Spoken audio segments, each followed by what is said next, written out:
ಎಲ್ಲಾ ಲೇಡೀಸ್ ಅಲ್ಲಿ ಬಿಸಿಲಲ್ಲಿ ಹೋದ್ರೆ ತಲೆನೋವು ಆಗ್ತದೆ, ಶೂಲ ಇದೆ. ಇದು ತುಂಬಾ ನೋಡ್ಲಿಕ್ಕೆ ಕೇಳಲಿಕ್ಕೆ ಸಿಗ್ತದೆ. ನೀವು ಅಬ್ಸರ್ವ್ ಮಾಡಿದಿರಾ ಇಲ್ವೋ ಗೊತ್ತಿಲ್ಲ. ಬಿಸಿಲಲ್ಲಿ ಹೋದ್ರೆ ಜಾಸ್ತಿ ಆಗುದು. ಮತ್ತೆ ಆಚಾರ್ಯ ಅರ್ಧಾವಭೇದಕ ಮೈಗ್ರೇನಿಗೆ ಸೂರ್ಯಾವರ್ತ ಇವ ಚಿಕಿತ್ಸಾ ಕೊಟ್ಟಿದ್ದಾರೆ. ಸೊ ದೇರ್ ಈಸ್ ಎ ಸಂಬಂಧ ಆಫ್ ಪಿತ್ತ ವೃದ್ಧಿ in matter of migraine as well as ಸೂರ್ಯಾವರ್ತ. ಅದು ಆಕ್ಚುಲಿ ಪ್ರಾಬ್ಲಮ್ ಹೇಳಿದ್ರೆ ಪಿತ್ತ ಜಾಸ್ತಿ ಆಗೋದು.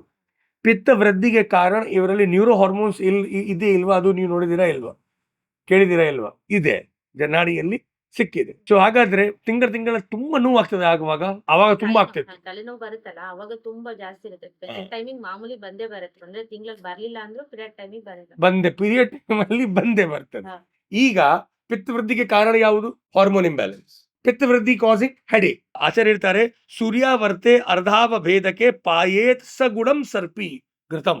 ಬೆಲ್ಲ ಮತ್ತೆ ದನದ ಹಸುದು ತುಪ್ಪ ವೇಟ್ ಜಾಸ್ತಿ ಆಗುದಿಲ್ಲ, ಸ್ವಲ್ಪ ವಾಕ್ ಮಾಡಬೇಕು, ಕರಗಿಸ್ಬೇಕು ಅದನ್ನು.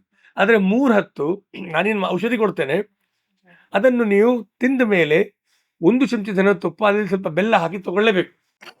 ಅದೇ ನಿಮ್ಮ ನರಗಳಿಗೆ ತುಂಬಾ ಬಲ ಕೊಡ್ತದೆ, ಮತ್ತೆ ಪಿತ್ತ ಕಂಟ್ರೋಲ್ ಮಾಡೋದು. ಆಯ್ತಾ? ತುಂಬಾ ಒಳ್ಳೆ ಆಗ್ತದೆ.